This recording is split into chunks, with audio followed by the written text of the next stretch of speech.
Hey people, this is going to be a tutorial in Photoshop showing you how to basically duplicate masks. And so if you create a mask for one thing, you can use it for other things as well. So we're going to do that with this ivy. So the first step is going to be to open this image. It's going to be attached in the video, and we're going to, just because we want to try and work non-destructively, in case we make any accidents or make any mistakes with this particular image, we're going to duplicate it. So there's a couple ways you can do that.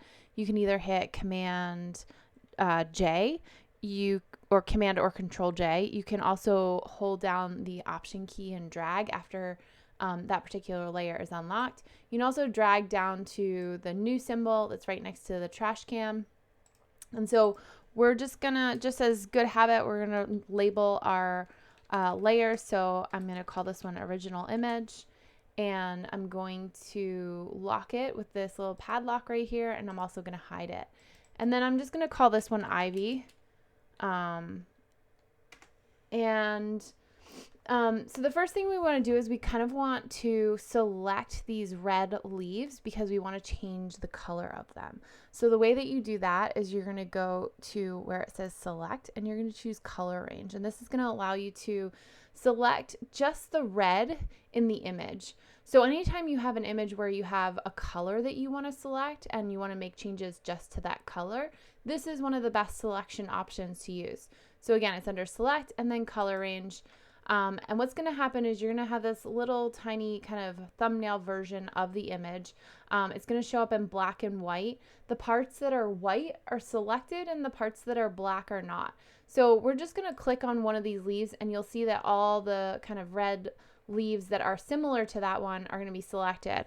I'm going to hold down Shift, and I'm going to select some of the other kind of shades and tints of this red so that you can see more and more of those leaves are selected.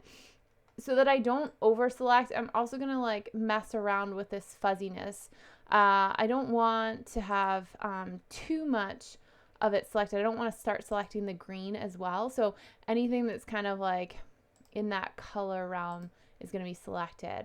And then once I feel like I probably have most of the shades and tints of that red selected, I'm going to hit OK. You're going to see all those dancing ants appear. And what we want to do is we want to create an adjustment layer. What this does is, because we have a selection, it's going to create a mask on that adjustment layer of just the areas that are red and selected. So I'm going to go down to this little black and white circle, which I call black and white cookie. It's got all your adjustment layers. These are non-destructive, which means that they're not actually editing the pixels in your image.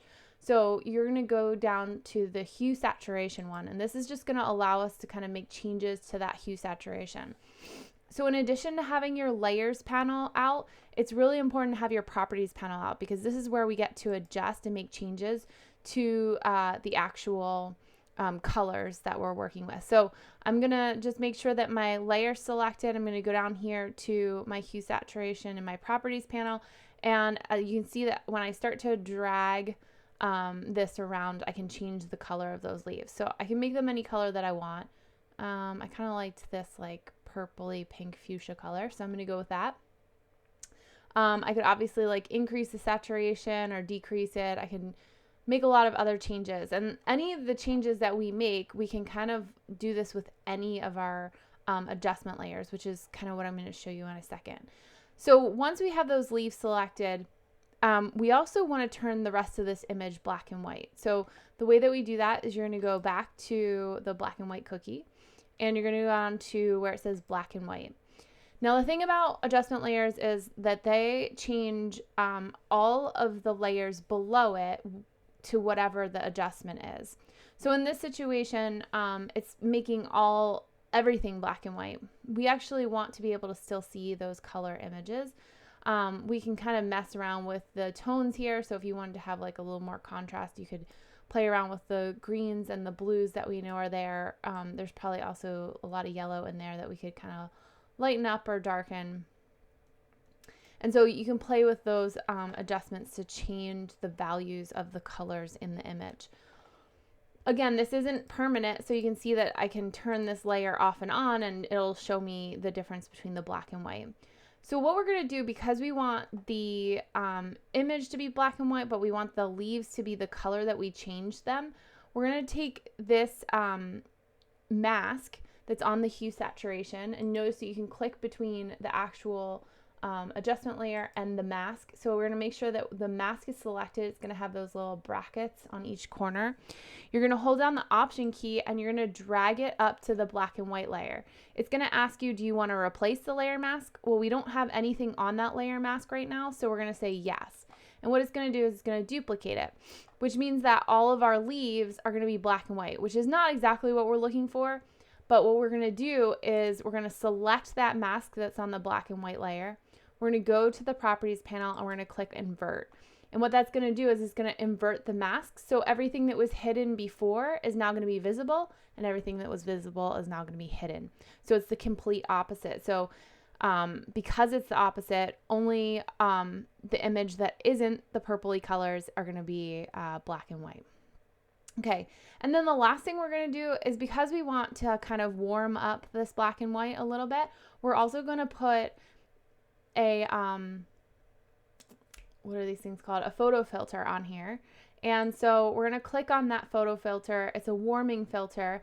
Again, if you don't want to have it over top of your leaves that are different color, like let's say they're blue and we put like a warming filter on there, that might not look right. So again, we can take this mask, make sure that the mask is selected. I'm going to hold down that Alt or Option key and I'm going to drag again to duplicate it. I'm going to hit yes. And what that's going to do is it's going to apply that warming filter just to my black and white part of my image. And so down here, you can see that that filter doesn't have to be a warming filter. You can make it a cooling filter if you feel like that looks better for your image, depending on what color you chose for the leaves. I think that the warm one looks a little bit better for mine, so I'm going to keep that. You can obviously change the color, the density. This is how you get sort of like a sepia color image by using a filter, and it's based on, you know, using filters in the actual darkroom in traditional photography. So that's what we're looking at here. And so it gives you a nice tone to the image. And that's basically it. So anytime you want to duplicate a mask, so you don't have to do all that work of selecting again, you just hold the Option key and drag it to the layer that you want, and it'll ask you if you want to replace the mask, and you say yes, and then you have a duplicate of your mask. So I hope this helps you in your future photoshopping. Thanks a lot.